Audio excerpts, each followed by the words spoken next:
Good morning. It is Thursday, July the 7th. I'm Shane Seeley, and this is the CBC Morning Report. Prime Minister Mia Motley says CARICOM heads have agreed to look at a new and refined agreement with Venezuela to deal with rising fuel and fertilizer prices. The Prime Minister was speaking on return from the CARICOM Heads of Government Summit that was held in Suriname this week. Here's what she had to say. We took a decision to continue to work towards having the Venezuelan sanctions lifted for the purposes of us being able to have the OECS and others eventually to be able to enter a renewed and redefined Petrocaribe with Venezuela, as well as to look at other carve-outs necessary for Trinidad to be able to explore its joint gas fields between its line with Venezuela, recognizing that Trinidad has extra capacity, and indeed the world needs that now to fight the huge increases that we've seen, as I said, in both fuel prices, but of course fertilizer, which is critical for us to produce the food. Now, the Prime Minister says other projects have been identified to deal with the issue of food accessibility at more reasonable prices and also regional travel. We're going to Trinidad next month, but we are also identifying financing opportunities for them. We've also agreed that we need to be able to close the gap again with regional air travel now that the pandemic has eased a bit in terms of much more people traveling. Obviously, we've lost about, in our case in Barbados, about 8,000 seats a month, so that we need to see now how best we're going to work with the private sector airlines that are flying, but at the same time recognize that we may have to put, again, some effort at the public sector level. That's going to require a study, so it's not an immediate action, but if we don't do the work now, we can't resolve the problem in a few months' time. And Prime Minister Motley also says the CARICOM's heads have finally settled their definition of agricultural and domestic workers, as well as the definitions related to security guards, so they can move freely throughout the region. Barbados passed its own legislation in 2020, but we've now settled the definition for the entire region, and therefore people who want to move across the region as domestic workers, as security guards, as agricultural workers can do so. And they don't need only certificates, but their practical experience. We've put a mechanism in place to ensure that their practical experience can be taken into account. That's Prime Minister Mia Motley. Now, one of the things mentioned there was her plans and CARICOM's plans to address the issue of rising fuel prices. And with rising fuel prices reaching an all-time high in Barbados and the region, the demand for electric cars has reportedly been even greater now. So Simon Richards, the director of Mega Power, he is a local supplier and joins me live here on the Morning Report to talk about the trends in the market, and which were really brought on by these high energy and fuel prices. Good to have you on, Simon, to talk about these trends. Exactly, let's go there first. What's happening now in the electric vehicle market as these rising petrol, of course, gasoline and diesel prices continue to go in that direction, trending upwards? Good morning, Shane and viewers. First of all, Mega Power has seen last 3-4 months an exponential demand for electric cars. We supply the MG branded cars, the BYD buses to the government, Nissan Leafs, Nissan vans, BMW i3s, and most recently the Jaguar luxury cars. So since the government removed the excise tax and the VAT on electric vehicles, the demand really increased. But since gas prices have reached $4.70 or thereabouts now, and diesel $4.20 or thereabouts, we're now able to run the electric cars for maybe a quarter of the price of running a traditional internal combustion engine vehicle. So phones have literally been red hot. The big issue now is the suppliers and the world demand for electric cars. So the last 10 years, all the manufacturers and companies like ourselves have been really pushing for the uptake of electric vehicles, and we're selling, 100, maybe 150 cars a year. Right now, we could sell maybe 50 to 70 cars a month, but the supply just isn't there to meet the world pent-up demand. How do you address that now, Simon? Because I know that people are tired of seeing what they're seeing in terms of the digits at the pump. It's really ridiculous what you have to pay for gasoline now, but that is the world as it is with all of the trade issues that we are seeing, and of course the war in Ukraine having an impact on that as well.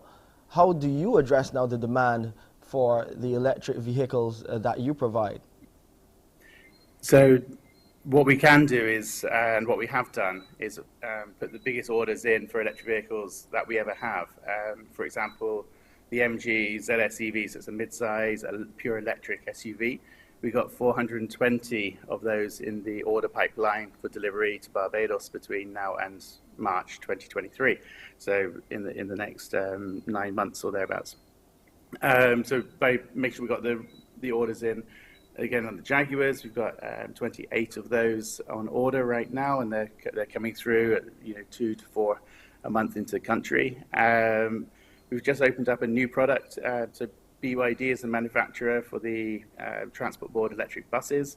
We've just ordered 30 of their electric panel vans, and they're going to be arriving in December, January, so a few months from now. So just by really making sure that we've got our orders in what is a slow production process at the moment. You mentioned the Ukraine war has caused many problems, from wiring harnesses. Who would have thought that the Ukrainians were making wiring harnesses for a lot of the vehicles around the world? The Volkswagen Group has been really hampered with that, and so is, say, the MG.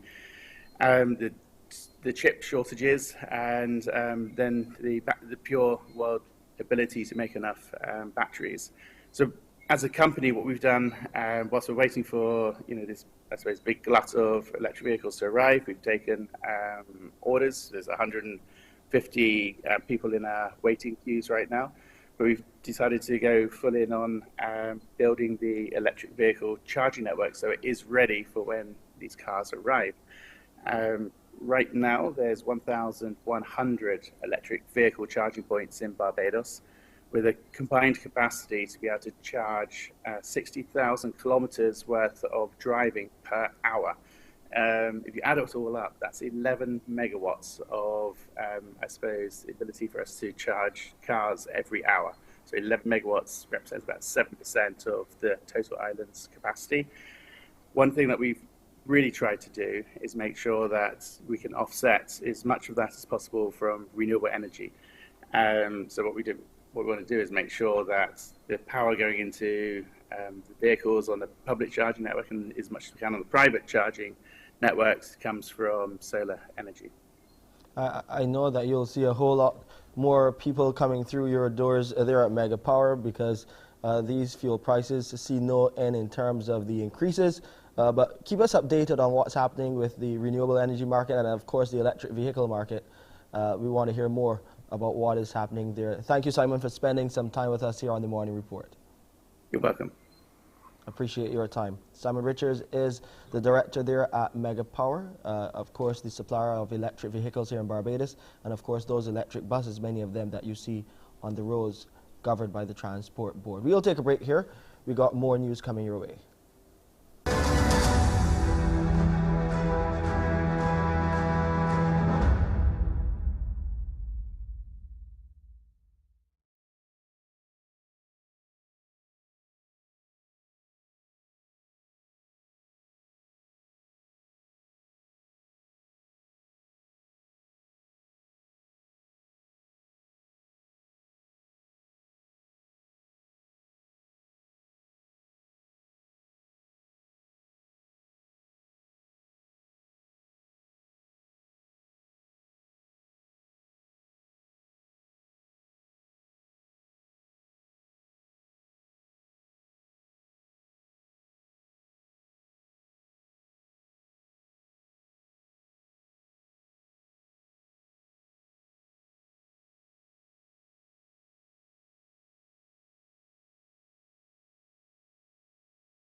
Let's look at the local COVID-19 situation now. Barbados recorded 210 new cases on Tuesday. This is from 673 tests conducted by the Best Dos Santos Public Health Laboratory.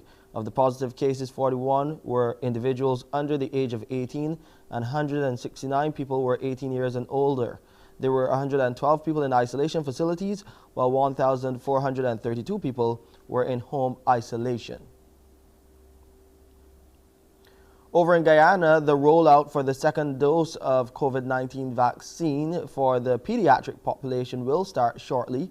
The Minister of Health there, Dr. Frank Anthony, during his daily COVID-19 update, said children ages 5 to 11 who received their first jab should now be at the 28-day mark. Currently, for the 5 to 11, we have been able to administer 4,000 first doses. And during this week, we'll start administering the second doses. So most persons who got the first dose, the 28 days now, after 28 days, they can get a second dose. So they should come back to get the second dose. They can come to any one of the vaccination sites. So we have vaccination sites in every region, and therefore, if the parents would like their children to be vaccinated, they can come to any one of these sites. We continue to encourage people to get their booster doses. If you have had your first and second dose more than a year ago, that's too long. So people need to come back and get their booster doses, because after 6 months, the antibodies in your system begins to drop, and therefore you need to be boosted. With the COVID-19 pandemic still on, St. Lucia's Chief Medical Officer, Dr. Sharon Belmar-George, has outlined some public safety tips and health practices ahead of the culmination of the upcoming mass crowd events there. Public health officials are advising revelers in St. Lucia to proceed with caution as the carnival season moves into high gear. Limited resources at the medical facilities is one of the guiding reasons behind cautionary recommendations from the Chief Medical Officer, as St. Lucia looks to welcome thousands of visitors to the premier summer festival, Lucian Carnival 2022. There are limited intensive care beds available at the hospitals, and usually during this period we note increased patient flow in the accident and emergency department. Sleep deprivation and exhaustion also leads to increased motor vehicle accidents, as persons may fall asleep while driving. Dr. Sharon Belmar-George urges personal responsibility, recommending that partygoers avoid excessive alcohol consumption, which can lead to dehydration, violence, and road fatalities. Moreover, she advises against engaging in reckless sexual behavior, which she notes has a higher incidence during the carnival season. Annually, we note increases in sexually transmitted infections after the carnival season. We advise against unsafe sexual practices. The Ministry of Health will be providing condoms to the various carnival bands to ensure they are available to revelers. Condoms are also available at the various community wellness centers. With 2 action-packed weeks to go before the parade of the bands, Dr. Sharon Belmar-George is cautioning revelers and partygoers to avoid sleep deprivation and exhaustion. Furthermore, the looming threat of monkeypox and COVID-19, she says, cannot be forgotten. Focusing on the war in Ukraine now, the governors of Luhansk and Donetsk provinces say Russian forces are involved in scorched earth tactics in their offensive in eastern Ukraine, pounding civilian areas with missiles and reducing villages, towns and cities to rubble. For the last week, Sloviansk has been shelled every day and the Russians are moving closer. The city's market was hit. Firefighters did what they could to save what they can. At least 2 people died. The occupying forces shot about 30 cluster munitions in the direction of Sloviansk city, which detonated over various parts of the city. Some of the shells hit the territory of the central markets, as well as in other neighborhoods. Sloviansk is Russia's next big target. Taking the city would put them within touching distance of control of the whole of the Donbass region. And that became their main military objective after they failed to take the capital, Kyiv, at the start of the war. The area's governor says it's time for people to get out. There are about 350,000 citizens who stayed here in the region. That's compared with 1.6 million who lived here before. It's a very significant quantity. Despite what people say, I do care about their homes and their lives, but they should leave. This is what it looks like after the Russians target your city. This is Kharkiv, just 40 kilometres from the Russian border. These apartment blocks were home to 500,000 people, one of Europe's largest neighbourhoods. Now, there is little that is livable or savable. I was shell-shocked. I didn't see anything for a month. I laid there in the basement. Thanks to the neighbors, they gave me something to drink. My wife is dead. Those who survived are stuck, nowhere to stay, nowhere safe to go. In his latest national address, President Volodymyr Zelensky warned of the relentless nature of their enemy. The Russian army does not take any pauses. It has one task: to take people's lives, to intimidate people, so that even a few days without an air raid warning is terrifying. Lysychansk fell to the Russians on Sunday. The signs of battle are all over the city. Seizing the Donbass region, made of Luhansk and Donetsk, is the Russian priority, and it appears they're committing major resources to get it done quickly.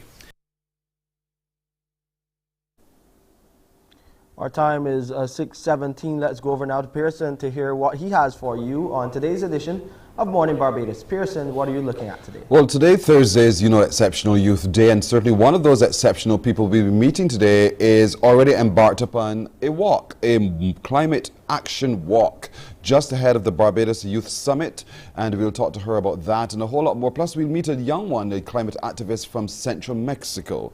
Also today, dance and expression, just ahead of the launch of a series of workshops for those who are into theatre arts, creative arts as well. You'll get to hear more about what's unfolding there. And in the world of soccer, there is a merge between Kickstart and Rush Soccer. What does that redound for all of you on the island who are very passionate about the sport? That we'll share with you, but a whole lot straight ahead when you join me at 6:30 for Morning Barbados. It's back to you, Shane. Thank you, Pearson. Well, residents in St. George are getting ready for St. George Speaks. You'll hear a bit more about that coming up on the other side of this break.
Residents of St. George will be in the spotlight this evening. This as Prime Minister Mia Amor-Motley, St. George North MP Tony Moore and St. George South MP Dwight Sutherland and other cabinet ministers will be on hand for St. George Speaks.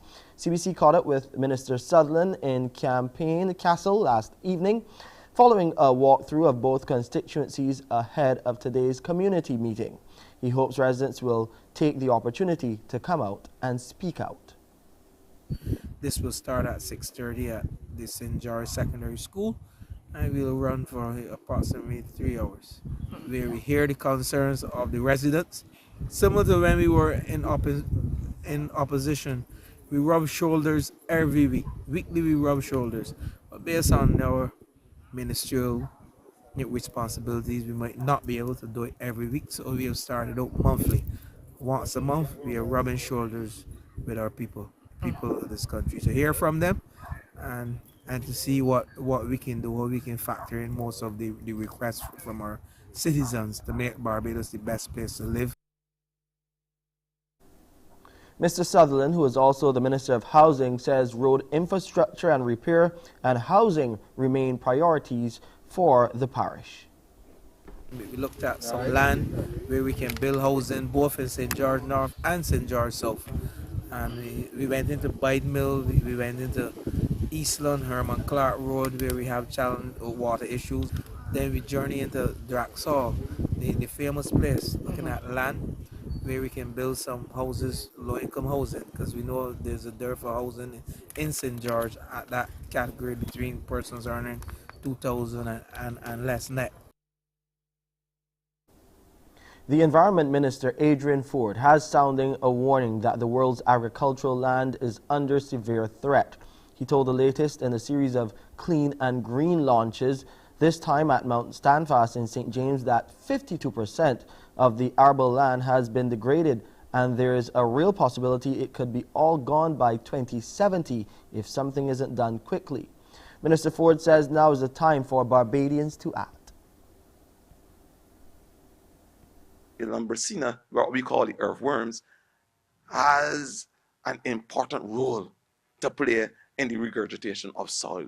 These are simple biodiverse techniques that we have to use. Instead of using all the harmful chemicals, the Roundup and what's not, what we can do is to find alternative phytopharmaceuticals and other means to be able to treat to the herbicides and what's not. Other alternative pesticides, biodiversity must be to those things, and how you align certain plants because they are able to operate in a safe biodiverse environment so that we can achieve our goals. An MP for the area, Edmund Hinkson, praised the move to install a green space in the neighborhood. He says creating an oasis of peace is just as important for Barbadians as putting them on sound economic footing. The mere fact that residents will soon be able to come here on an afternoon if they so choose and sit down on benches, enjoy this beautiful breeze which you see under some trees that will be planted here as well, and just cool out their head after a hard day doing whatever they were doing, whether at work or housework, will put on some years, and it's part of what being a human being is about. Internationally, world hunger levels rose again last year after soaring in 2020 due to the COVID-19 pandemic. Now, according to the United Nations, the Ukraine war, coupled with climate change, now threatens starvation and mass migration on an unprecedented scale in 2022. It found that nearly 830 million people around the world went hungry last year. That's 150 million more than in 2019. The gender gap has also widened. Nearly 32% of women were moderately or severely food insecure in 2021, compared to more than 27% of men. And around 45 million children younger than 5 suffered from wasting, which is the deadliest form of malnutrition and increases a child's risk of death by up to 12 times. Our diplomatic editor James Bays has more from the United Nations headquarters in New York. This report has come from 5 different UN agencies who produced this annual report. They say some of it is about funding, and clearly the UN doesn't have the money to solve this problem. In fact, the World Food Programme has had to cut back on some of the supplies it sends to people and food supplies it gives to people in some of the countries where people are the most needy. Things are likely to get worse. David Beasley's the head of the World Food Programme. He says it's a looming catastrophe. There is the danger of a global recession. He said what you've had here is a mix of things. You've had COVID, conflict and climate come together, conflicts like those in Afghanistan and Ethiopia, and then in recent months you've had Ukraine, which has made the food problems worse, made the problems with vegetable oil and fertilizer worse. It's a very, very grim situation. Remember that the world was supposed to be following something called the Sustainable Development Goals, and one of the targets of that was to end hunger, have zero, these figures that are so high, down to zero by 2030. Just 8 years away from now, and actually the world had made significant progress on this, reducing the number of people affected by hunger until 2015. Since then it's gone up, and in the last year it's gone up a great deal. But I think they know that this is going to be very, very hard to turn around, because the figures are going in the wrong way and they're going very fast in the wrong direction. The suspected shooter during the Independence Day mass shooting that killed at least 7 people and wounded dozens of others in a community outside Chicago, Illinois, appeared in court Wednesday and was denied bail. More in this report. The suspect in the Highland Park shooting at the 4th of July parade is facing charges of murdering 7 people. He appeared in court today, was denied bail, but prosecutors and police gave many more details. They say that Crimpo actually confessed to the crime. They say he then got in a car, drove not far away to Madison, Wisconsin, in that area, found a 4th of July parade, had another semi-automatic weapon in his car, at least 60 bullets, that he thought about opening fire on that crowd, but they say he changed his mind because he hadn't done enough planning. Now, he is going to be facing many more charges. Dozens of people were injured on this. Police say that at least 80 bullet casings were found on that rooftop where he opened fire. They are still going to pursue many more charges, and there are bigger questions now about how he was able to legally purchase the gun. In 2019, police were called to his house because he apparently had said he was going to kill everyone. He didn't have any firearms in the house, but they did take away 16 knives, a dagger, and a sword. Just a few months later, he was able to legally purchase a firearm because his father co-signed the form that he would need to be able to do that because he was underage. So there are many more questions about how he was allowed to purchase at least 4 weapons and that much ammunition to cause that much damage. In sporting news, West Indies opening batsman John Campbell could be facing the possibility of a maximum 4-year ban from cricket for a recent anti-doping rule violation. The left-handed batsman was due to face an independent anti-doping disciplinary panel.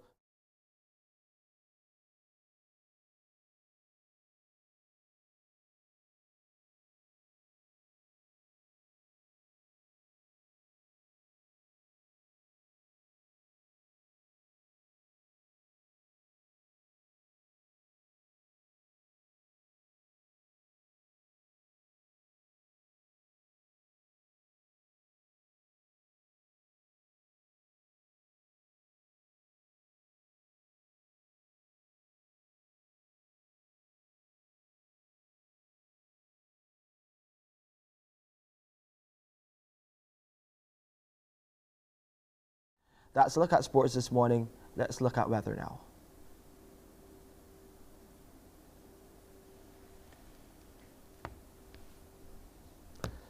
The temperature on the outside right now is reading 27.6 degrees Celsius. It's cloudy and slightly hazy.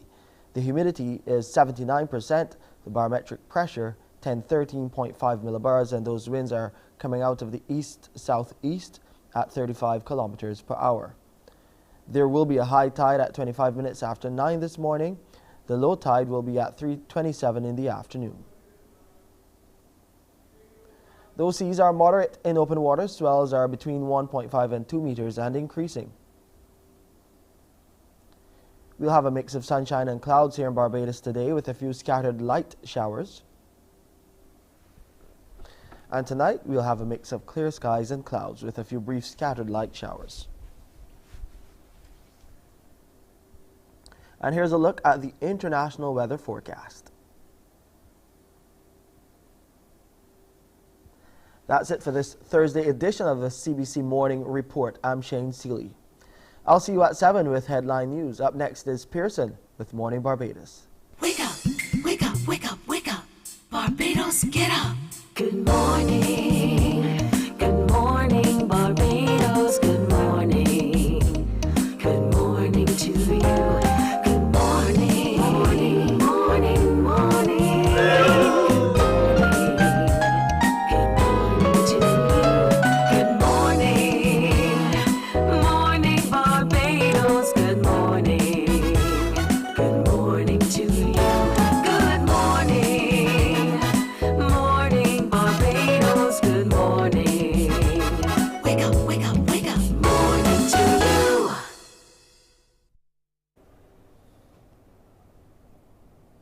I'm here. Good morning, everyone. Welcome to today, Thursday, the 7th of July, 2022. How do you do? Indeed, good to have you company indeed. I'm Pearson Bowen, welcoming all of you here, there, and literally everywhere. We do encourage you to come by and spend some time with us here on Morning Barbados. Thanks for joining us on our YouTube and Facebook streams as well. Always grateful for your company. Now, this morning, we'll meet a young man who's 25 years old. He's a financial advisor. He says his biggest success so far is helping his mother plan for her retirement. Isn't that awesome? He'll tell his story and a whole lot more as one of our exceptional young people this morning. Another young one who sees cinematography as one of the passions he has. And so he's pursuing his dreams, and we'll get to hear from him about what that pursuit means.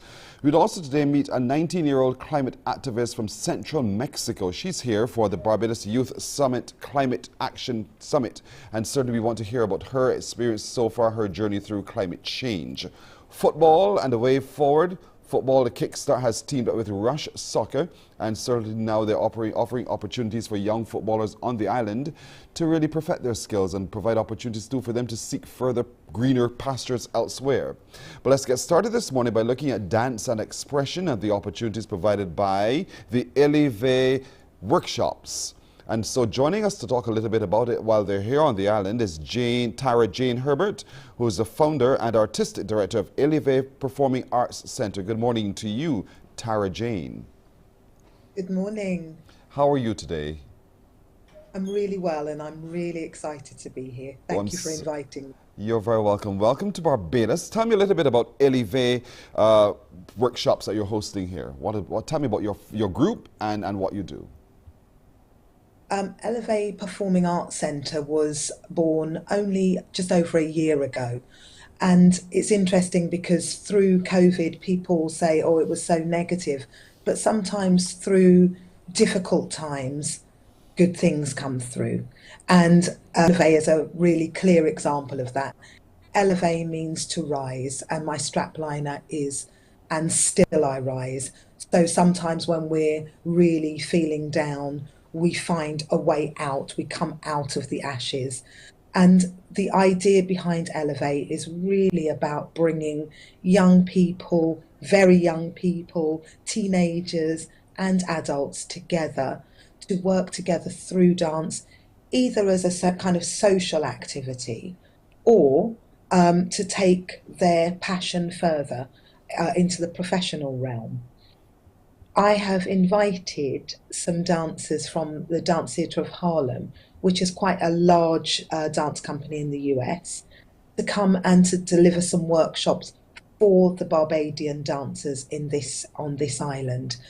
This is really because the island is, we're in, sadly, a lovely location, but it means that we don't have all of the opportunities that some of our European or American counterparts have. So having access to companies like Dance Theatre of Harlem, where you can work with professionals on a day-to-day, you can drop in and do a class, that isn't something that's accessible for us. So I've kind of brought the mountain to Mohammed, and for this next period of time, we are now open, and dancers from Barbados can come and join us in workshops. The dancers I'll tell you their names. They're really lovely. They arrived just yesterday. Daphne Lee, and she has Barbadian heritage, and Stephanie Ray Williams. They're going to be leading workshops in ballet, in contemporary dance, and then also in rep or repertoire. So for those people that haven't heard that term before, repertoire is amazing in this instance because it's going to give our Barbadian dancers an opportunity to learn some of the choreography that the dancers would have been doing to this point. So they will learn dances from the Dance Theatre of Harlem over this next couple of days. There's a style of dance that we do here too. And I'm just wondering how much of that, what you're teaching in the workshops, would incorporate or natural rhythms or natural styles in dance? I think what's interesting about dance is that dance is for absolutely everybody. And, you know, some people have a sort of a natural ability, a natural kind of affinity with music, and a natural kind of relationship. Some people, you know, it's harder. They have to really work on it. They've got to really listen to music. But the amazing thing about these workshops is that it's for everybody, no matter your level. We have workshops for more beginners and then for more advanced people. And so I hope that anyone that chooses to come will find something in them that really inspires them, because that's really what this is about. It's about inspiring people to dance, to take that next step. For example, we have a student with us, Erin Toppin, and we took her to the UK just in 2019 before COVID happened, and she was so inspired by seeing and working with different dancers, with meeting them, with speaking to them. Some of them were just of her age group. And in a very short time, in 2 years, she's completed her training at BCC, and she is now going off to Ohio State University, which is one of the most difficult universities to get into for dance. So these workshops, I hope, will inspire people to take that next step, whether it's at a professional level or not. Sometimes it's just about going in class and feeling that kind of excitement of the music, enjoying the engagement with the teacher and your peers. So on whatever level, I hope that this is going to be a fantastic opportunity to be inspired. I saw that you put some bits up, but we are having our workshops from the 8th of July through till the 11th of July. And anyone can give me a call and sign up for those workshops. My number, if I'm allowed to give it, I'm assuming I am. Yes, you are. Is oh good, just checking, 232-8709. The other thing that we're doing is we have tonight, we have an artist's talk, and this is also at Elevate. It's a free event. You can just phone me, tell me that you're coming, just so that we don't go over the COVID numbers, and you will meet the artists, and you'll have an opportunity to speak to them, to talk to them about their experiences, to explain to them maybe a little bit about you and what your dreams are, what your thoughts are about dance.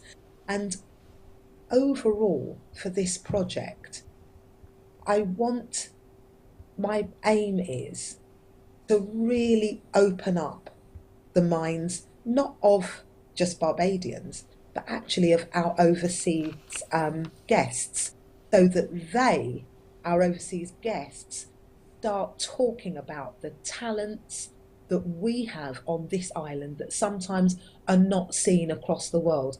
I hope that those dancers, Daphne and Stephanie, will go back to the US shouting from the rooftops that this project is something worth buying into, and that for the next 4 years, which is how long we have the relationship with Dance Theatre of Harlem dancers, that they will continue to come freely and be excited to work with our amazing dancers. So the workshops start tomorrow and they will conclude on the 11th. Oftentimes professional, quote unquote, or semi-professional dancers are going to put themselves forward. But you're also asking for those who just have a passion for dance. You do not have necessarily to be a part of a formalized dance group. You can just love the whole movement, and you can show up. When you show up, what do you show up with? When we call you and we say, you know what, Tara Jane, we want to be a part of it, we'll call 232-8709. What do we have to come with? You come with your bottle of water. You come with dressed with something tight fitting at the top, ideally, some tracksuit bottoms or some leggings, and a towel, because it's going to be some hot work in there. Yes, we're going to be very active. We're going to be covering ballet classes. We're going to be covering contemporary classes, and as I explained, also repertoire classes. Mm-hmm.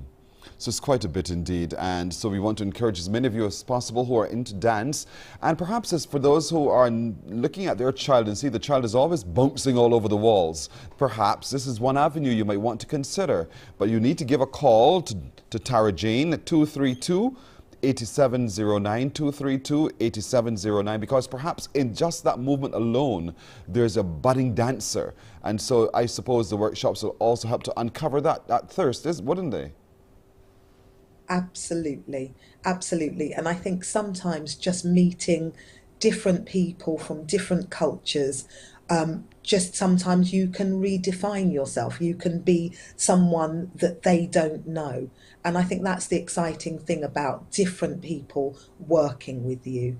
And, you know, from my background, it was one of the most exciting things, working internationally and meeting new people. And so I hope that this will be an amazing opportunity for our youngsters on this island. And when I say youngsters, yes, I mean from ages 8 to ages 20, ages 8 to 25.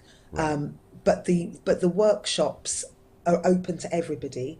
Ages 8 to 25, I actually have an offer on the table that you can send in a video, and if you send in a video to me, it's going to go to a panel, and you may be selected to have a free workshop with Dance Theatre of Harlem on Saturday morning. But you have to send your videos in to me really by tomorrow morning at the latest. Mm-hmm. I've got one space for a youngster between 8 and 12 years old, and I've got one space available for somebody up to age 25. But the workshops are open to absolutely everybody. So how can they send the video to what? So they would email the video to me to Eleve, E-L-E-V-E, Performing Arts with an S, at gmail.com. eleveperformingarts@gmail.com. That's the email address. You can call ahead 232-8709 if you've missed it, and certainly Tara Jane will be able to clarify the email address for you, 232-8709. Just 2 spaces are now available, and you need to get your videos in by tomorrow for the opportunities to really have those opportunities. There's those 2 spots filled by you, so don't dilly-dally. But the workshops are for anyone between 8 to 25 years old, and you need to register as quickly as possible, because and at the conclusion of the workshops, what are you hoping to do with those people at the end of the workshops? So this is, just let me clarify that the workshops are for anybody, any age. Okay. From 8 and onwards. You can be 88 and you're welcome to come. At the end of the workshops, I hope that this is going to inspire the people who come. And what the aim is, we have a show coming up. I hope that you'll come and watch the performers. My school, Elevate Performing Arts, will be performing, and the dancers, Daphne and Stephanie, will also be performing for us on the Friday night, Friday the 15th of July. As I said, this is an ongoing programme. This is kind of our pilot, and we have relationships not just with Dance Theatre of Harlem dancers, but we have some other international partners from Ghana, from the UK, and that we're also, and from Ethiopia, that we're also going to be linking up with over the next period.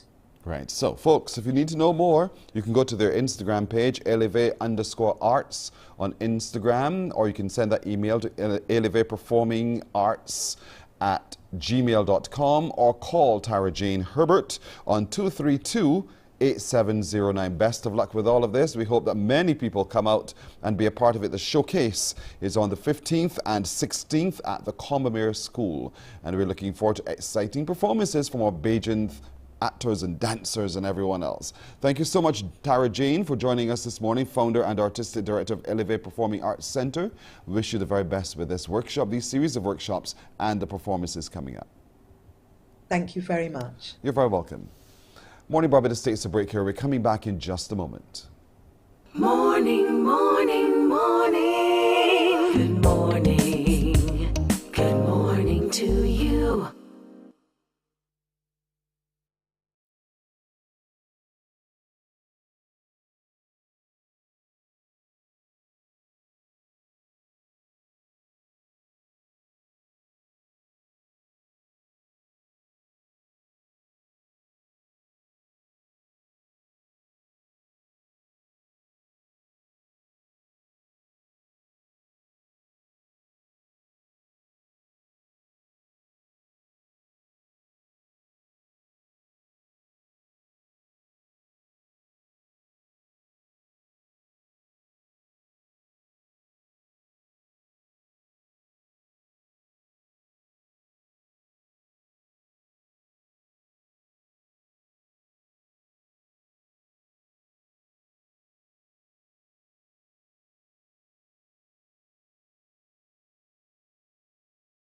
Morning, morning, morning. Good morning. Good morning to you.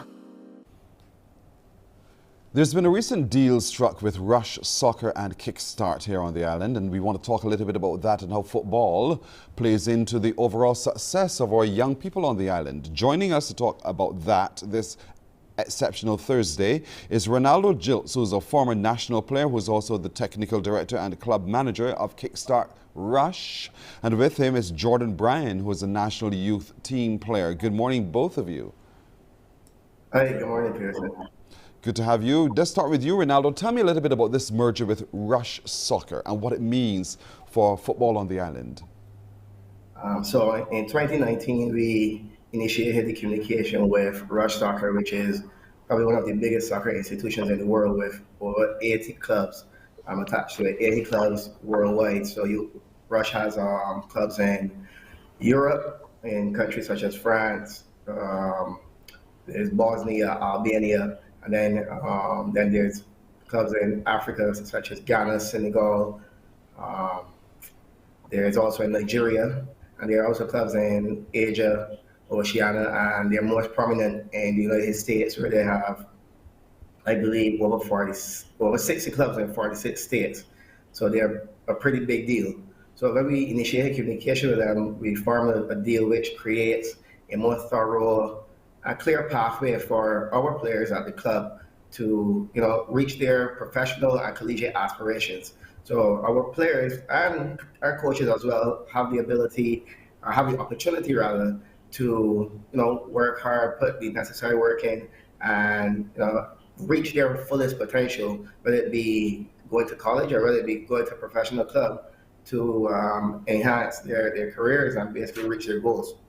So let me be clear. So once you've merged now with Rush Soccer, it means the door is open now for Barbadian players and coaches to be able to work alongside other players from any of the other clubs across the globe?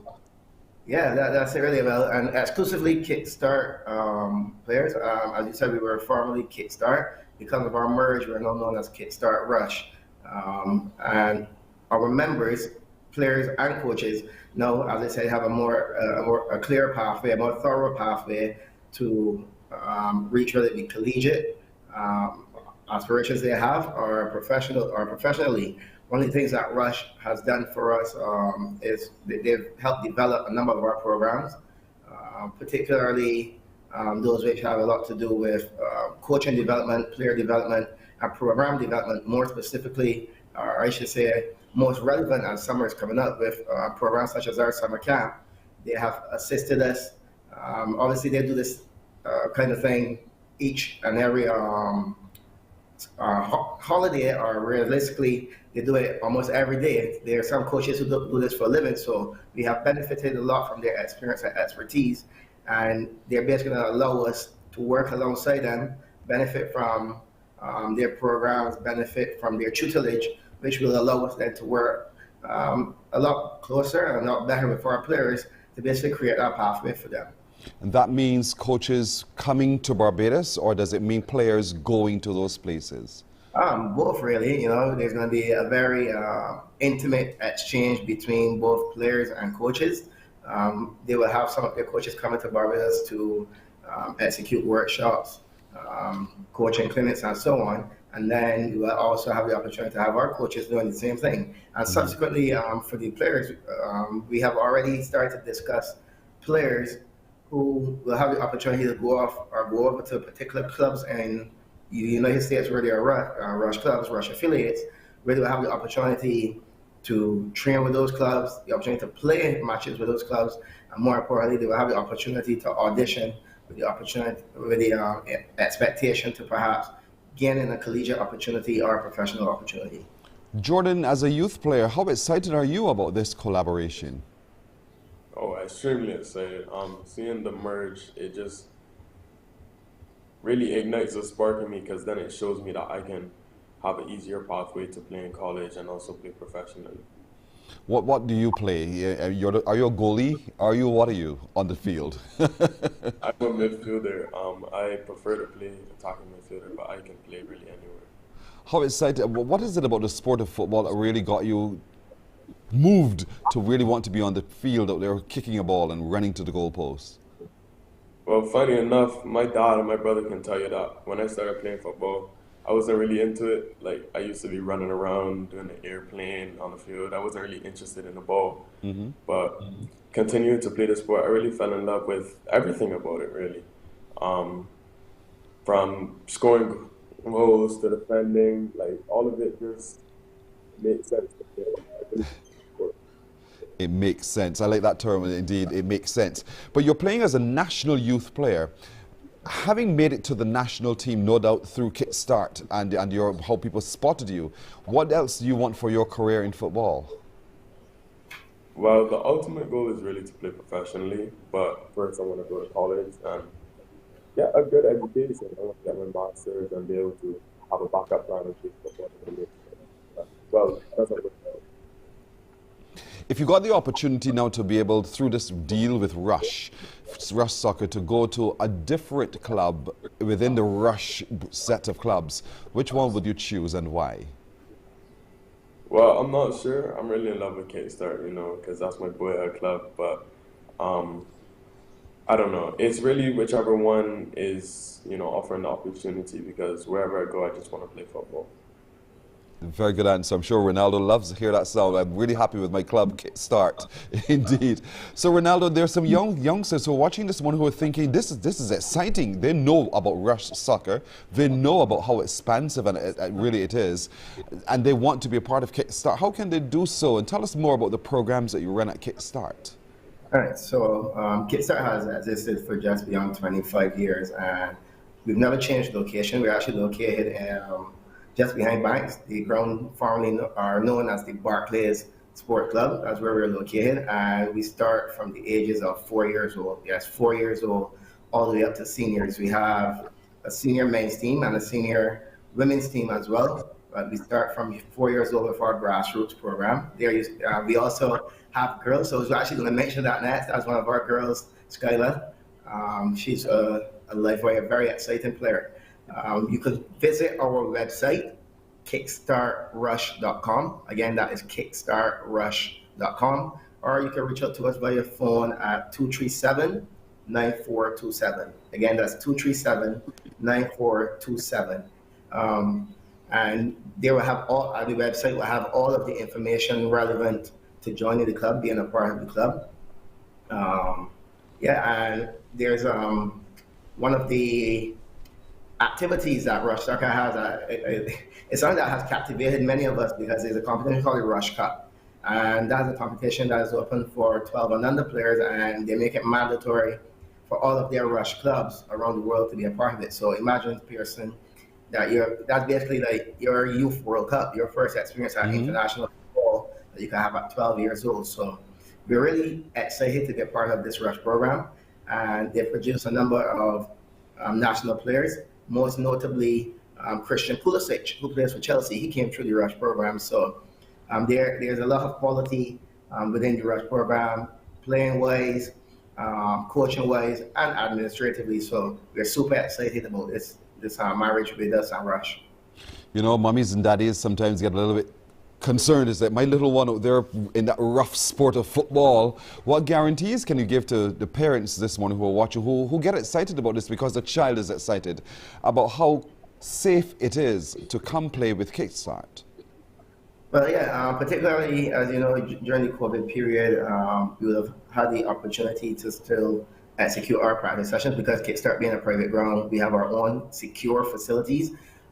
It is fully secured with a fence surrounding, and during that period, we actually passed more than once we were able to please the COVID unit. So with that health perspective, we've passed that particular hurdle. But also more importantly, we encourage all of the players from top to bottom to wear shin guards. That's the first thing, personal safety. We have a code of conduct that we discuss with the coaches with reference to identifying injuries and dealing with injuries.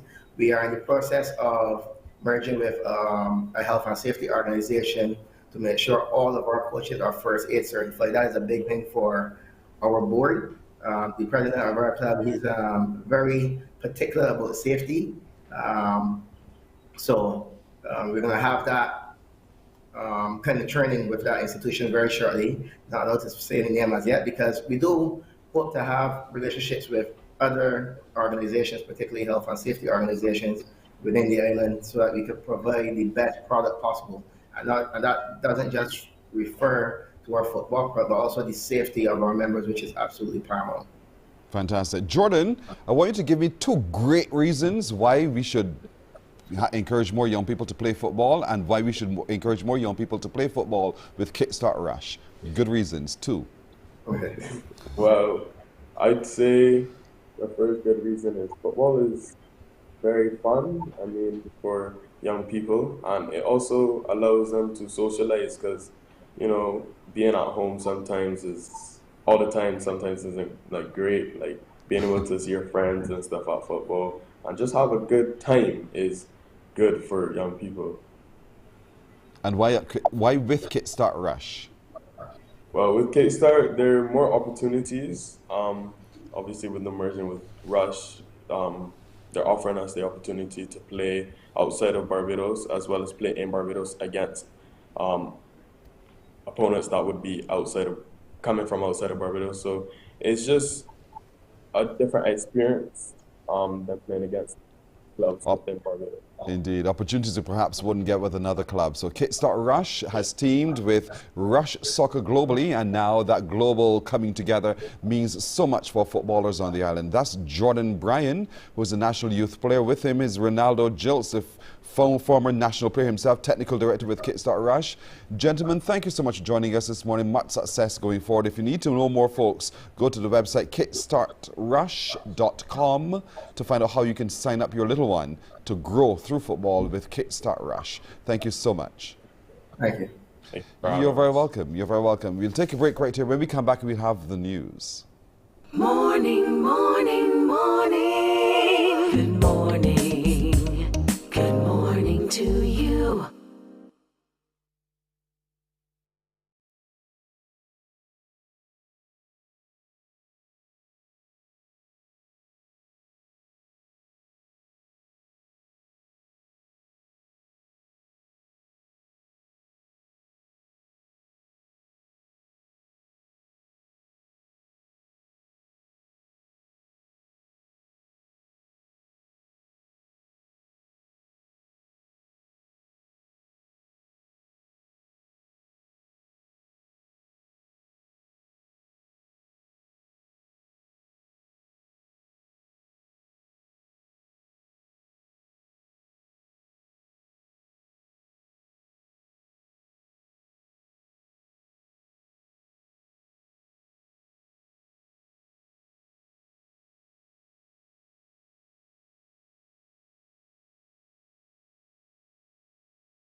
Morning, morning. Good morning. Good morning to you. Let's take another look at the news now. Once again, here's Shane Seeley. Thank you, Pearson. Here's your headline news for this Thursday, July 7th. More gunplay being reported here in Barbados as one man is dead and 5 others injured after gunmen invaded a St. Philip establishment during a karaoke session early this morning. Police in a statement say the shooting incident occurred at midnight at Byers Boozy Bites along Long Bay Main Road, Long Bay, St. Philip. Police say several patrons were at the karaoke session when 2 men armed with guns entered and started shooting. This caused patrons to scamper for safety. At the end of the melee, one male was discovered dead in a vehicle which he was driving. His identity is yet to be formally verified and will be released when all protocols have been met. The 5 who were injured presented gunshot injuries about various parts of their bodies. They were all treated by ambulance personnel who were summoned to the scene and later transported to hospital for medical treatment. Police investigations are ongoing. In other news this morning, Prime Minister Mia Motley says CARICOM heads have agreed to look at a new and defined agreement with Venezuela to deal with rising fuel and fertilizer prices. The Prime Minister was speaking on return from the CARICOM Heads of Government Summit held in Suriname this week. We took a decision to continue to work towards having the Venezuelan sanctions lifted for the purposes of us being able to have the OECS and others eventually to be able to enter a renewed and redefined Petrocaribe with Venezuela, as well as to look at other carve-outs necessary for Trinidad to be able to explore its joint gas fields between its line with Venezuela, recognizing that Trinidad has extra capacity, and indeed the world needs that now to fight the huge increases that we've seen, as I said, in both fuel prices, but of course fertilizer, which is critical for us to produce the food. Prime Minister Motley says other projects have been identified to deal with the issue of food accessibility at more reasonable prices and also on regional travel. We're going to Trinidad next month, but we are also identifying financing opportunities for them. We've also agreed that we need to be able to close the gap again with regional air travel now that the pandemic has eased a bit in terms of much more people traveling.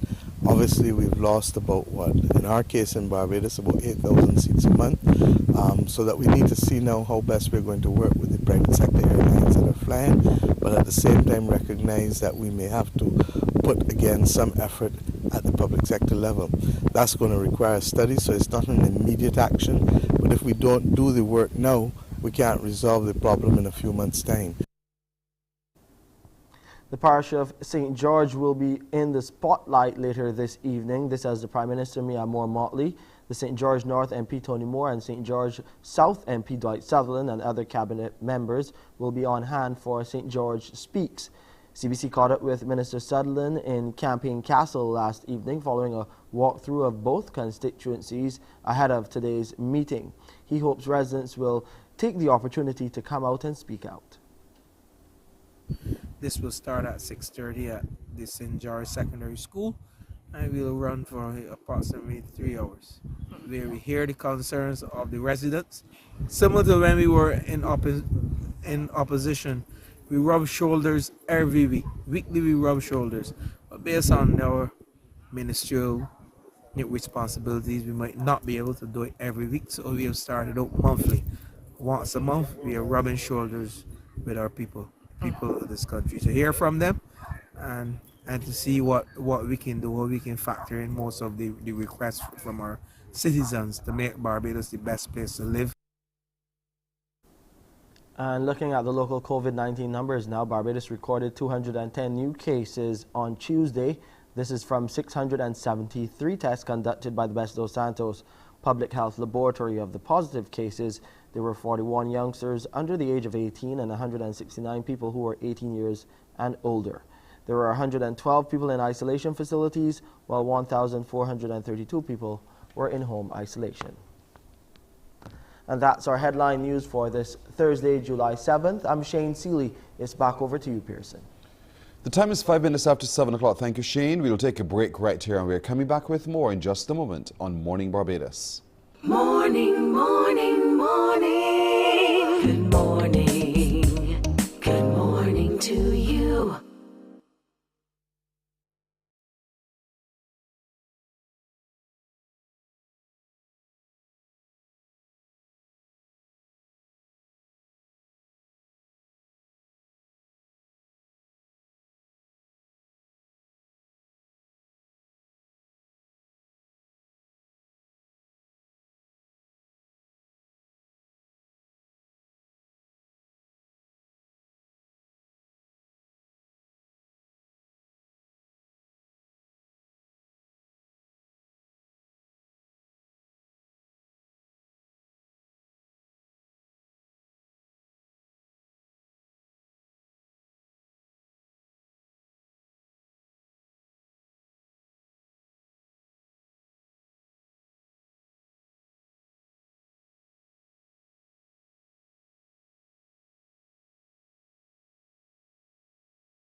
It's now 8 minutes after 7 o'clock. Let's get into our exceptional young people this morning. Who comes? This one from San Pedro in central Mexico.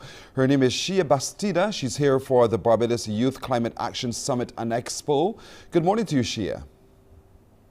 Hello, good morning. Thank you for having me. You're very welcome. Thank you for agreeing to be with us. You're 19 years old and you have a passion for the climate. You want to see change. Where did this passion for such work start? Well, I always say my passion started with my parents because they met at the first Earth Summit in 1992, which is the first United Nations summit on climate, when they were around 20 years old. So I grew up with my parents talking about the climate crisis, but not only talking about the bad things, but the solutions. How do we clean up our waters? How do we clean up our air? How do we ensure that future generations have a breathable, stable planet to live on? And justice was always emphasized, the fact that there are places that are causing the harm and places receiving the harm. And I didn't really understand this until in 2015, my hometown in Mexico suffered from flooding. And that is when I realized that the impacts of the climate crisis were already happening, not in 2100, not in the North Pole, they were happening in my own community. So I decided that I couldn't wait to get a degree and start doing something. I needed to start now. So I started organizing protests, marches, and speaking at places like the United Nations on the need for urgent action. I'm glad you had the experience yourself, because oftentimes we see our parents experience things and we figure that's all it is. But when you get to know for yourself is when you get to understand better. So you grew up in San Pedro, a very small little town in central Mexico, and it was there that all of this was birthed with the flooding that you would have experienced in 2015. But prior to that, what did living in San Pedro mean to you? Well, I grew up as part of an indigenous community called the Otomi community, and my name, Shia, means rain in Otomi, soft rain. And so that meant that I grew up with specific principles, principles of reciprocity. If I take, I must give back. Principles of intergenerational cooperation, with youth talking to elders, us absorbing the wisdom of elders, and elders absorbing the energy of youth. And other things that we live by, like my dad always says, we have to learn how to take care of Mother Earth, not how to take over. So it was always a very, I always understood that our relationship with Mother Earth had to be one of circularity, not one of extractivism. And so when I realized that the world didn't operate the way my parents taught me, I knew there was a disconnect. I knew that we had to remember how to live in harmony with the world around us and how to live in harmony with each other. So that is one of my main areas of focus, how to bring in these principles of caring, of reciprocity into the climate conversation and show people that it is really about building that connection back. That must have been so interesting for you, because there you are now in New York, and you are in the metropolitan area, which says, I don't care. And so you're fighting that, you're up against that as a barrier. How are you breaking that down moment by moment so that they hear what you're talking about reciprocity? Well, New York, and I'm sure, we all see it like this because of the movies and everything, seems like this big, loud city.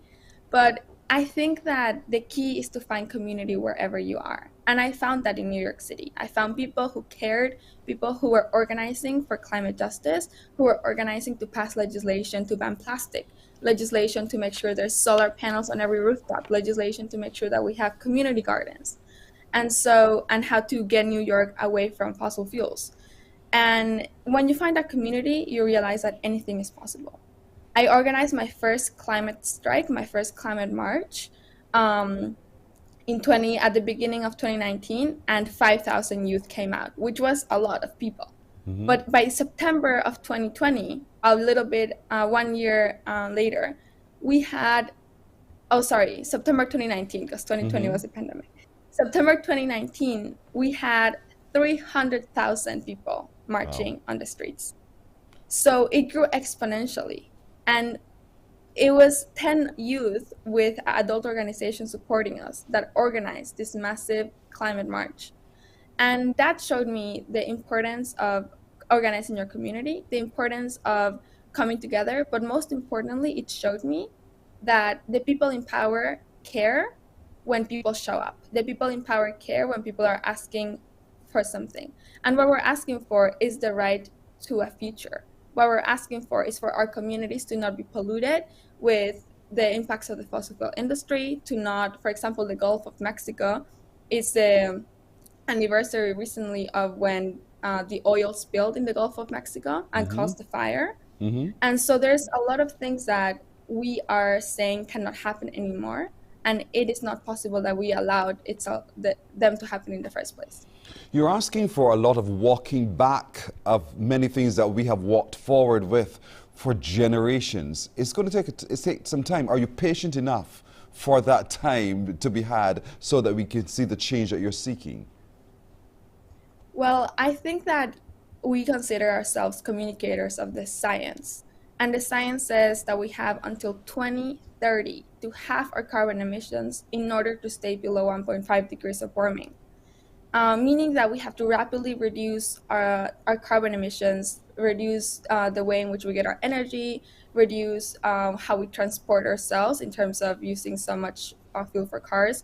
And all of these things are big things to ask for, especially when our societies have been designed to depend on the fossil fuel industry. But I do believe that we can get ourselves to a pathway towards emissions reductions. And that has to come from the population asking for that change and leading that change in a lot of the times. Because and maybe this is not true in the rest of the world, but in the United States, the fossil fuel industry is the one telling you, what is your carbon footprint? Yes. The plastic industry is the one telling you, did you recycle?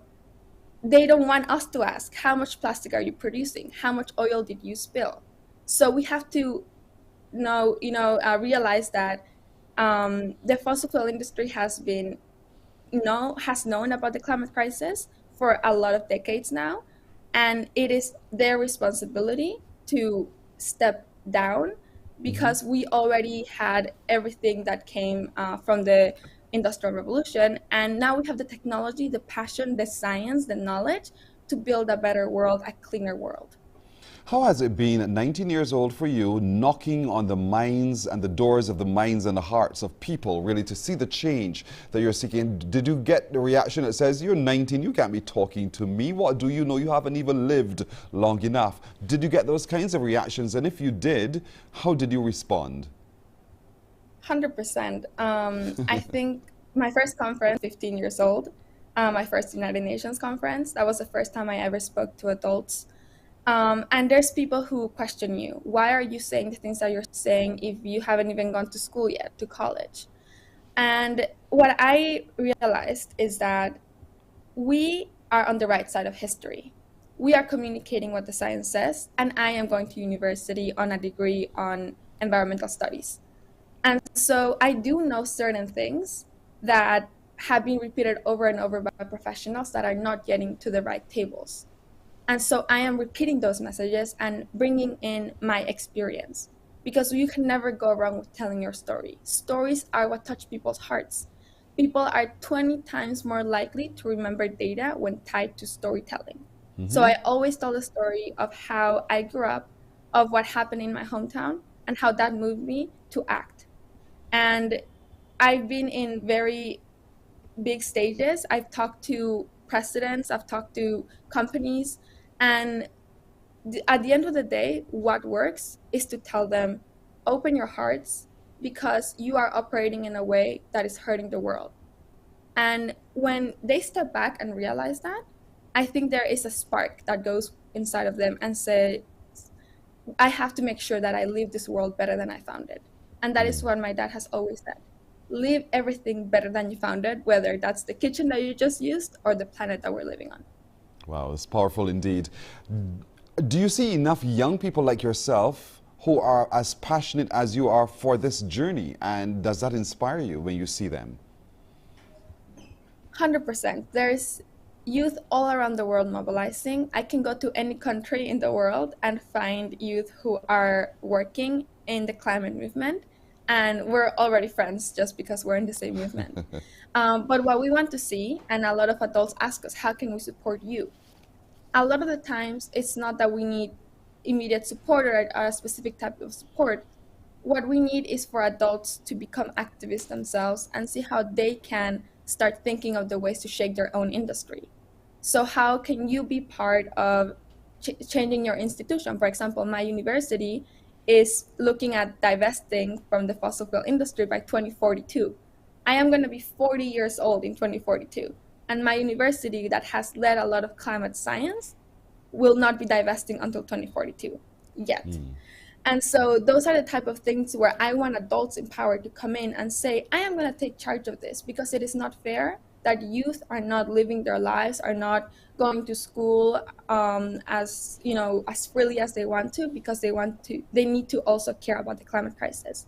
So when we ask for adult support, we mean take charge of your institutions, of your countries, of your communities, and say, how can we make this place better, not only for myself, but for my children. You're going to be participating in the Barbados Youth Climate Action Summit and Expo. What's your role so we can get excited about seeing you when you perform? Well, I will be doing an address for 3 minutes, and you've heard me a lot longer than 3 minutes, so you've probably already heard what I'm going to say. But I'm also going to be moderating a panel, which I'm very excited about, because it's going to be a panel with a lot of youth, including Barbadian youth, who are mobilizing Barbados and who are saying Barbados is part of those island nations that are seeing the brunt of the climate crisis and are not the most responsible. And I think that's very important for people to know. We are not saying, all of us are at fault for what's going on. We're saying, how can we come together to build something new, to build something different, to build something better? And the Barbadian youth who will be on the panel have a long history of activism, have a long history of shaking up people's minds. And I'm excited to bring that forward and to show people in Barbados that there's already youth that they can be inspired by. Indeed. I mean, Maria Marshall will be there when you meet with her. Michael Ashorn will be there. Soto Tahir Bulbulia, Kwame King, and our minister here will also be, and Minister of the Environment will also be on that panel that you're moderating. It's quite a number of people, and you're performing at that level. Does it scare you at all to know that you're performing on this global stage? Well, honestly, I always think I'm not here for myself, I'm here for the message. And when you think that way, everything becomes easier because it's about how we communicate, how we make things comfortable for people, how we make people understand everything that is at stake with the climate crisis. And that's what the climate movement should be about, making everybody feel comfortable to join, to learn, and to be part of the solution themselves. So it doesn't, I obviously get scared a little bit before giving big speeches, but at the end of the day, it's about the message and about people resonating with it. Have you ever stopped to think how special you truly are? My dad tells me, but that's all. I know, because that's one of the things that we're so humble at times with ourselves that we don't want to stop and take a pause and acknowledge who we are and what relevance we bring to society and the life around us. And I wanted to say that to you today, how very, very special you are. You truly are, at 19 years old, to have had the experience you've had, because a number of us have not experienced some of the things that you have experienced even at 19 years old. And we are far more adult than you are, but nonetheless, we can learn a lot from you. Very special person indeed. For us, a very exceptional person too. What do you do for fun, Shea? Well, I love reading. I love hanging out with my friends. I love being with family. Yeah, I think, activists, I have to learn how to take care of themselves, how to make space for joy, because that is what's going to sustain the movement. The fact that you are having fun in building a better world. Because if you're not putting that good energy in the work that we're doing, what work are we going to be building if we are tired and exhausted and bored? We have to be excited and optimistic and, shaking things up with a positive energy. That is what's going to win. That's what's going to get us somewhere that we've gotten to before. So I try to have as much fun as possible. Fun in even being in events like this, and I'm having a lot of fun in Barbados. So those are my things that I do for fun. Enjoy everything that I do. Well, we want you to enjoy everything that we have to offer. We want you to continue enjoying everything you do. We want you to know that you are, for us, one of those exceptional people on the earth. And we thank you for that being so exceptional as well. Thank you so much for joining us this morning, Shea Bastida of Mexico. Thank you. Thank you. You're very welcome, very welcome. What an awesome young lady, isn't she? We'll take a break right here. We're coming back to meet even more exceptional people in just a moment.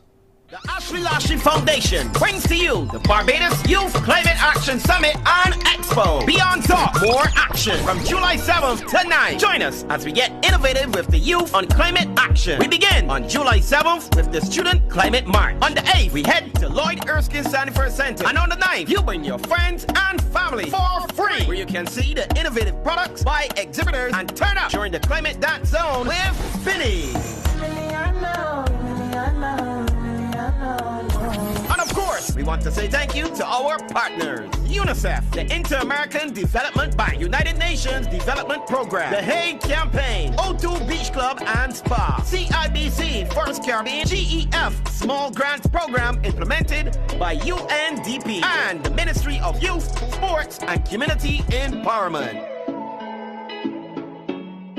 Morning, morning, morning. Good morning. Good morning to you.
Do you understand that? Do you understand that? That's what comes from the eye of Shea Corliss. Shea Corliss joins us now as one of our exceptional people. He's a cinematographer and an editor. Good morning to you, Shea. Hey, good morning. Thanks for having me, Pearson. When you shot that we just saw, what did you see that caused you to want to shoot it in the way you did?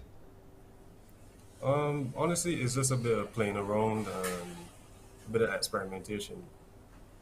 And having experimented, what did you learn? There's ways now that I can push my edits a little further in terms of the amount of flexibility I have working with certain images, becomes some images are harder to work with than others. And there are certain ways of handling them that tend to be more taxing on your system. So I learned a way to do everything a little more efficiently. You're a young man and you've chosen cinematography as one of the passions that you have. What was it that turned you on to cinematography in all that it can do? In all honesty, that was not what I wanted to do initially. I wanted to be a photographer, but over time, cinema became more and more prevalent within what I began to do. So there was becoming a lot more requests for videos, and then over time I just started to fall in love with it. And having fallen in love with it, then what did you need to do so that you nurture this love? So there's a lot of connections I would have made that would have helped further this passion. I talked to a lot of local cinematographers. I also talked to some abroad, and I also did a lot of research. And I think research is an integral part of this field because there's a field that's constantly expanding. And if you look at movies nowadays, movies are being revolutionized every single time they take stage every year. So, for instance, you may have a new technique or something just being channeled into the work now that wasn't initially there, or a technique that was reused, but somehow refurbished or redone in a manner that is unique. Does it matter to you how people interact with your work, or you just put out your work and say, well, however you choose to interpret it, that's up to you? Does that matter to you? What matters to you? The latter of the two statements, because I am not really too enthralled when it comes to like how many views I get, whatever the case is. Like for me, it's just a matter of being able to share and being able to put my work in a space where others are influenced by it, but also able to learn from it in some way. Is there any cinematographer after who you've patterned your style? My style right now comes from a lot of different things, but mainly international influences. I don't have, when they say, typically I don't have like a local influence, but there are others who would have helped me to get into that space that would have actually pointed me in the direction of others. Those who would have pointed you. But is there anyone whose work you watch and you think, oh my goodness, this is really riveting, this is fantastic, I wonder how he did, and then you sought out to yourself to be able to do it like to start with? Is there anybody whose work you viewed in that kind of critical way? Yeah, a few others. For instance, there's a guy, he goes by the term Lone Wolf, but I've actually contacted him recently and he was able to respond and give a little insight into this process. But his style is more so of he calls it a DIY fashion. Reason being because he uses a lot of cutouts and a lot of traditional 2D animation, which I'm also versed in. I actually found ways now to incorporate that both digitally and practically into my work. How do you sleep? No, how do you sleep at night? I can well imagine sometimes, you know, you go to sleep with an idea and it wakes you up and you can't wait to reach for your equipment to start to film. Do you have those moments? I do, and typically it all comes down to just writing it down, especially if it's something that's very prominent. If it's something that I want to act on immediately, I will write it down and try to get a detailed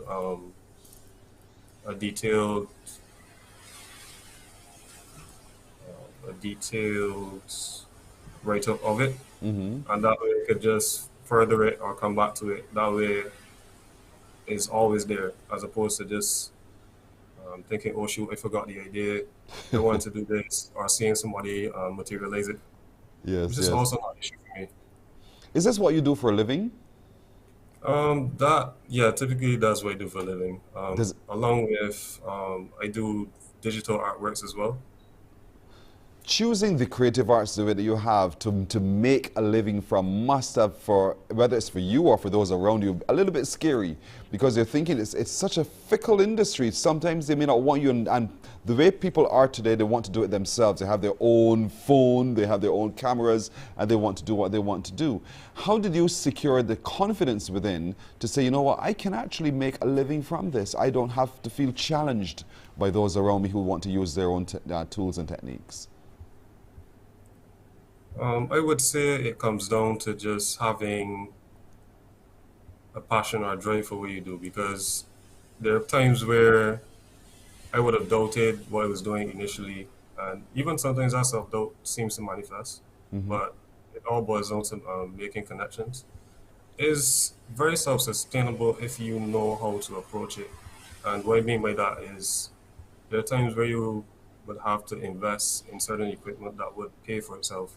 For instance, if you have a camera and you have a spare, you may be able to do rentals from it. You may be able to rent lights or rent out your lights. So there's always another aspect or another layer to what you do. In other words, you've got to think it through. Think it through. Don't sit and say, well, it's just my skill. There are other elements to the business that you need to also develop. And part of it was your training. You would have gone to school at the community college to further your education, where this aspect of your life's journey was concerned. How is the program at BCC as relates to your work in this? Funny enough, my work wasn't really my drive and my Study. passion for cinema only came up later in my program. For instance, I was drawing and painting for a while, and I actually thought I was going to do that for the rest of my life, but that actually caused me to shift my focus. I don't know how it happened, but for some reason I ended up sticking to this path. So what do you do for fun, Shay? What is it that you do? I understand that you're good at Uno. I'm not good at Uno. But you love to play it, don't you? I have no idea how to play Uno. You don't? I have no idea. Absolutely not. So what do you do in your free time? Free time, that's a funny word. But in terms of free time, I just probably game. That's only when the time permits. But outside of that, I like to spend time with family, friends, and just become something outside of what I do. Right, all right, fair enough. Well, you do what you do it well. We are thankful that you have the skill set to be able to do it. We wish you the very best with your future endeavors. Shay Corliss, thank you so much for joining us as one of our exceptional young people today. Keep capturing your thoughts and keep putting out your work. And I know there's a movie out there waiting for you to film. Thank you so much. Thank you, Pearson. Thank you for having me. You're very welcome.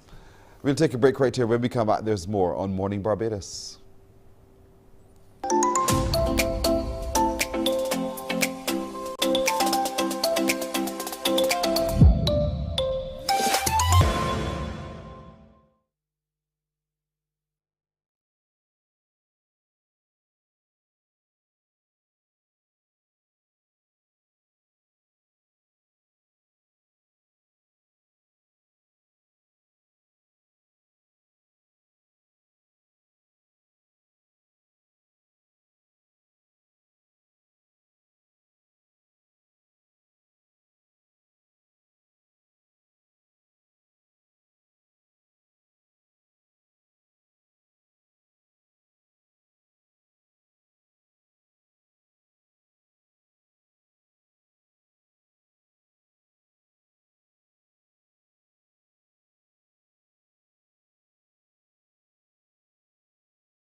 Our next exceptional young person said it was by pure luck and chance that he is where he is, and also for the last 3 years, it's what he's been falling in love with and doing day by day. His name is Ronaldo Springer. He's a financial advisor. Good morning to you, Ronaldo. Hi, good morning. Thank you for coming through. Tell me about this luck and chance that you were talking about. How did all this, what happened? Well, what happened was I was a university graduate, and when I came out to the University of the West Indies, I realized it did not have the most marketable degree in terms of the job market for Barbados. So I decided to take a chance on myself, and I always operated with a motto that I would let people say no to me first before I said no to every opportunity. So I just applied to my current company like 10 times, and finally they took a chance on me, and here I've been for the last 3 years. Who inspired you to have that motto that led you and kept you going and motivated? It was actually my mom, because there was a point in time I had to make a decision in terms of my career. My mother was just like, I was like, "Mommy, can you give me some assistance or some guidance?" And she was just like, "No." And I was like, why no? And she was like, "Oh, because whatever you pick, you have to be willing to live with the consequences or rewards of your decision." So she was like, it's always an opportunity. Like, even if you aren't the person that is the most well versed in it, just go with God and make sure to give your best in the opportunity. You can always try something else at a later date. You have a very powerful mother indeed, to have invested in you the wisdom of her ways indeed. So this relationship with your mother, talk to me a little bit about that, because I love it. I love it when that happens. So talk to me about the relationship with your mother.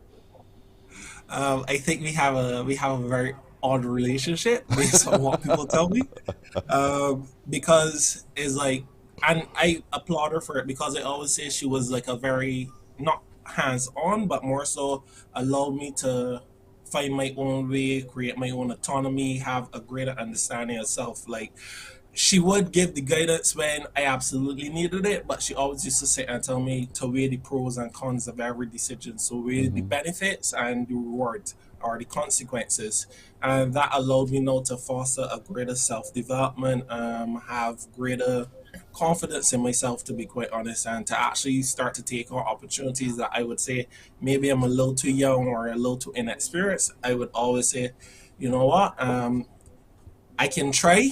And even if it is a situation that I felt like, oh, I wasn't the most experienced, I always say, well, I need to know what I have or how I need to be prepared to actually be able to take advantage of the next opportunity that comes. I love that, because here it is now. Your mother is invested in you in the ways that she has, and now you're investing back in her. And you said to us that one of the greatest experiences that you've been having of your journey of life so far is helping to help your mother manage her retirement. What does that mean? What is it that you're doing with her? So for my mom, I realized that she would have raised me and my other two siblings, like she would have invested everything she had into us, and it was very, to me, it was very bold to say to my parent, like the person who's been my financial supporter for the last 18 to 21 years, to say to her at the age of 23, "My man, need to plan for your retirement. Like, I need to make sure you're secured." So part of it was having the camaraderie with her, to the degree that she said, "Sure, like, just tell me what we're trying to do, what we're trying to achieve." And I'll be quite honest, she is always like, if I come with an idea, like telling her about potential retirement plans, telling her about investments, even at her tender age of 51, even though she thinks she's 29, I would say, like, this is what we have to do, and she would sit and say, like, "Okay, so explain it to me." And then when I explained it and she was just like, "I don't understand it, I'm not doing it," I would be like, "But mommy," and she would be like, "No, like, you need to explain it better and you need to break it down and make it make sense for me." So that's really where my financial development and love for finance came, in knowing that I was able to help my mom secure her retirement. Your experience in finance has led you now to have your own blog. Let's talk finance. And, you know, do you get the opportunity at times to be able to respond to people who think you're too young to tell me about finance, young man? You're only 25, so what do you know about managing money, managing my portfolio? What do you say to that kind of reaction? I will be honest, it was quite daunting at first to be as a younger person. It was a lot of my clients, my current clients, that actually encouraged it. Actually, one client was just like, you need to just put it on social media. Like, you just need to get out there, because I am naturally an introverted person. I do not like to Really? talk. I do not like the spotlight.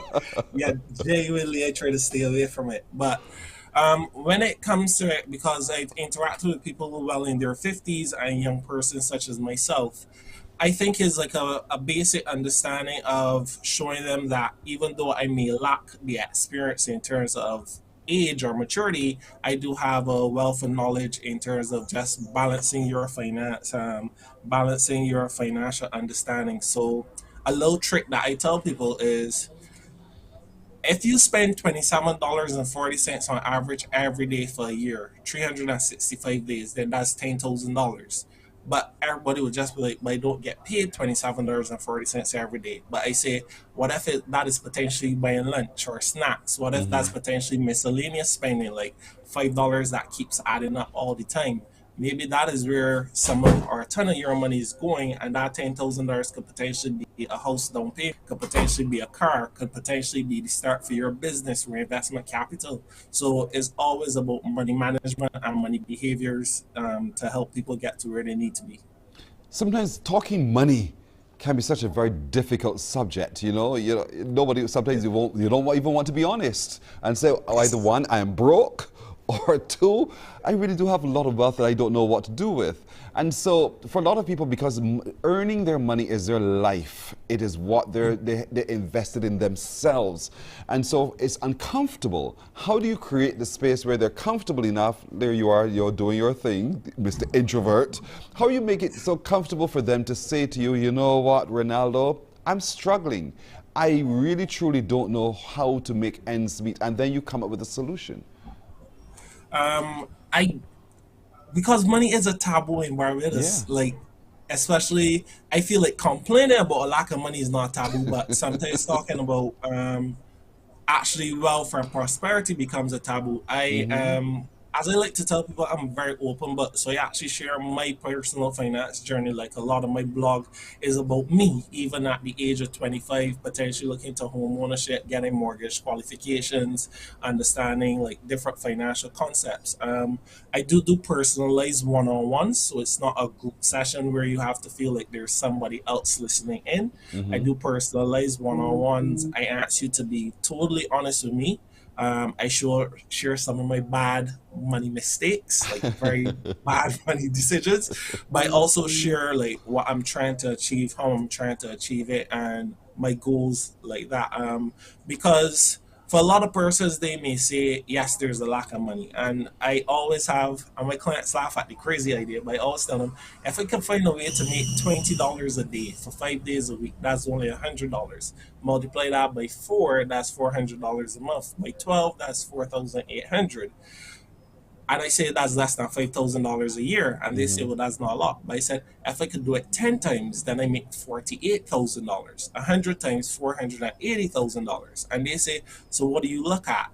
I say for them, you look at your life. For instance, I have a big obsession with sneakers and shoes. So it prompted me to just get into potential reselling shoes, not here in Barbados, but more so on an international scale, like in Canada, to look into things that I love, that when I go shoe shopping online, I potentially say, let's buy some other shoes first, resell those for a profit, and then those will fund my current sneaker collection. So it's the way you have to change your point of view. That's what you're saying to me, essentially, in this coaching session.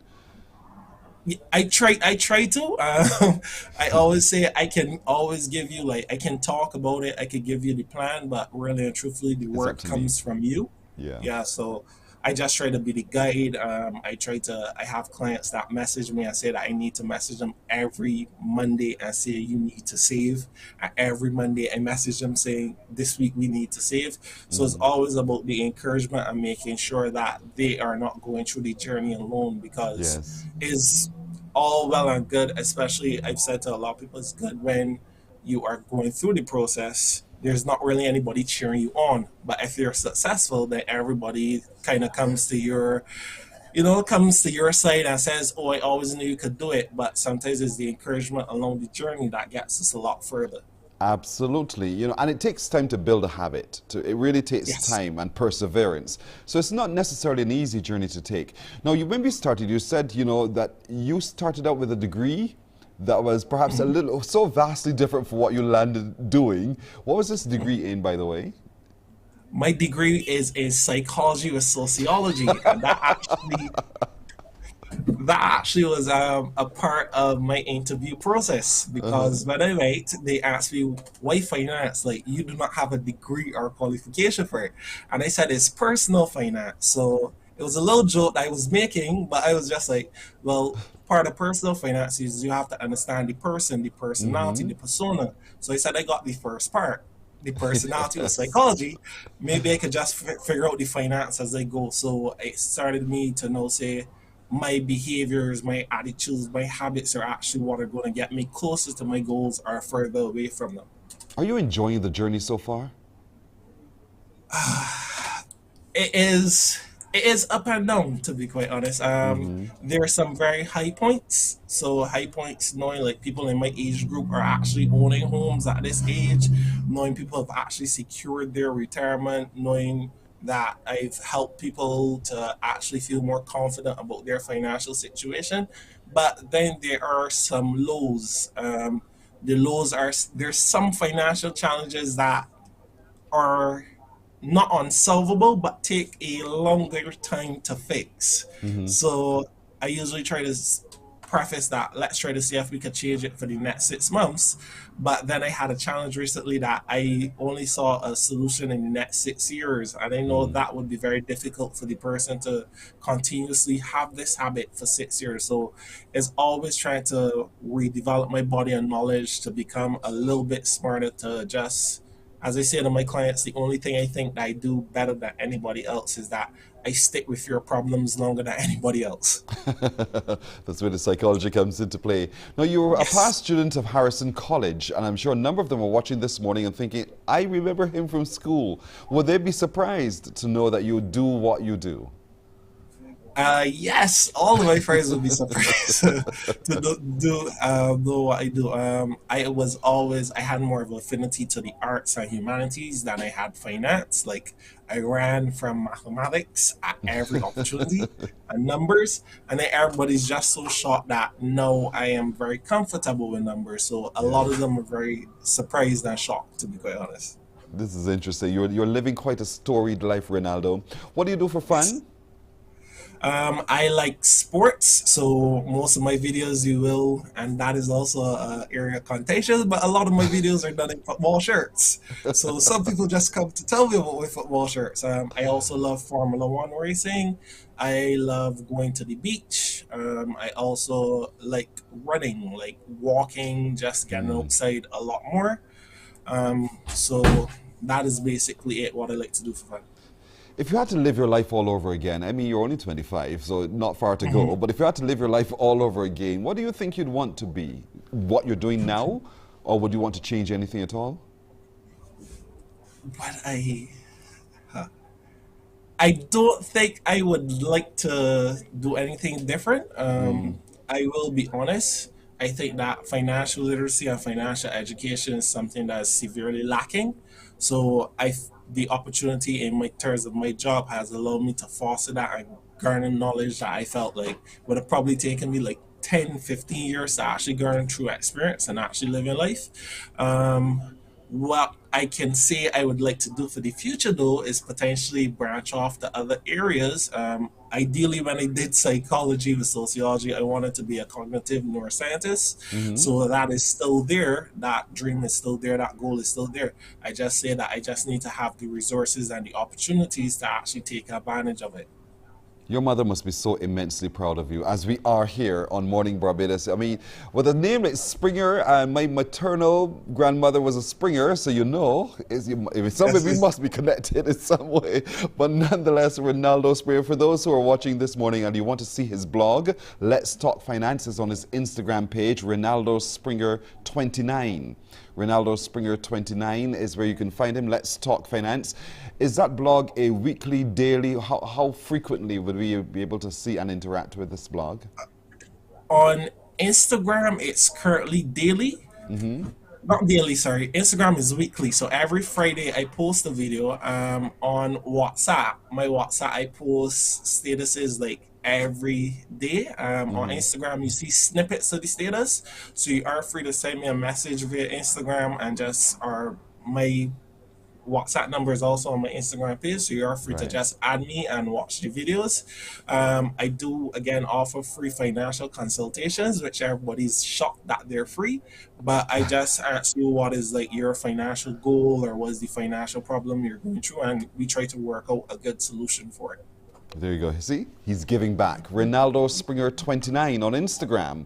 You can get the further details once you go there for sure and get to interact with this amazing young man. Very exceptional indeed. We're happy to meet you this morning, Ronaldo. We wish you only the very best on this journey. You followed your mother advice to the T. Thus far, she's not led you wrong. And I'm sure that with further consultation with Mummy, even greater things are in the offing for you. But well done, young man. Well done indeed. Thank you so much for joining us this morning. Thank you so much. It was a pleasure You're to very be here. welcome. Likewise. He's only 25. He's only 25. What a journey indeed. We'll take a break right here. When we come back, time for you to unravel your minds, but most of all to unscramble the letters. The fun right after this. Morning, morning, morning. Good morning. Good morning to you.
Morning, morning. Good morning.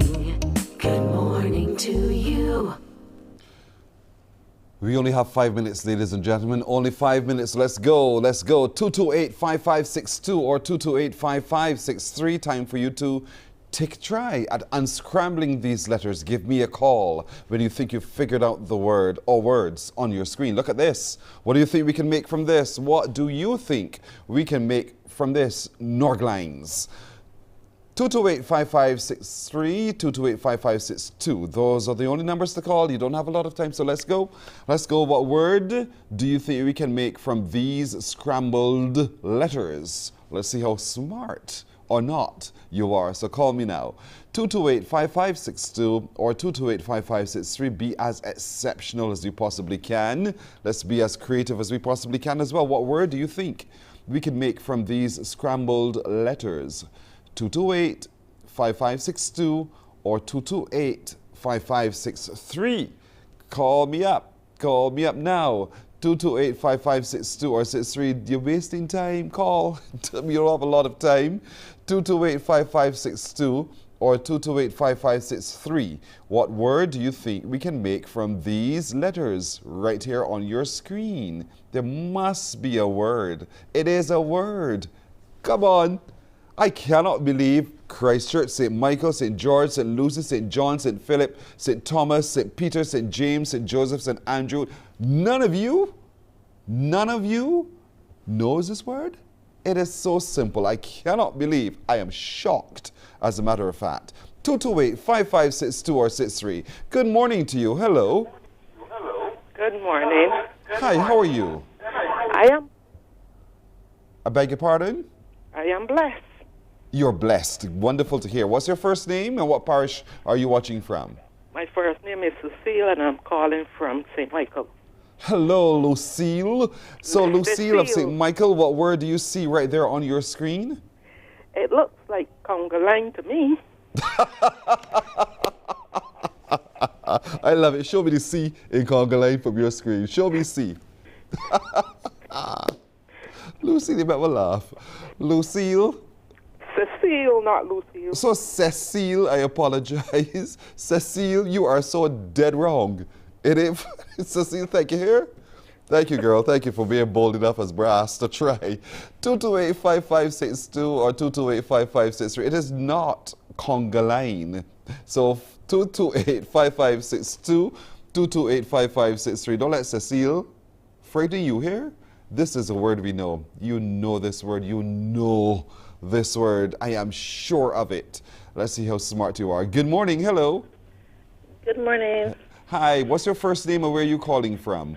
Yvette. I'm calling from St. Peter. Yvette of St. Peter. Yvette, come on. What word is this? You're rushing me, so I guess an A, snorkeling. Though I ain't rushing you, Yvette? I sound like I'm rushing you? Yes, come on. Well, let me 5 minutes left. No, hold on. That's my time. Let me slow it down for you then, Yvette. How are you doing today? I am fantastic. How are you? Lovely. I'm doing well too, thanks. Where in St. Peter are you? Tree Hill. Oh, so you're not too far from Coleridge and Parry School?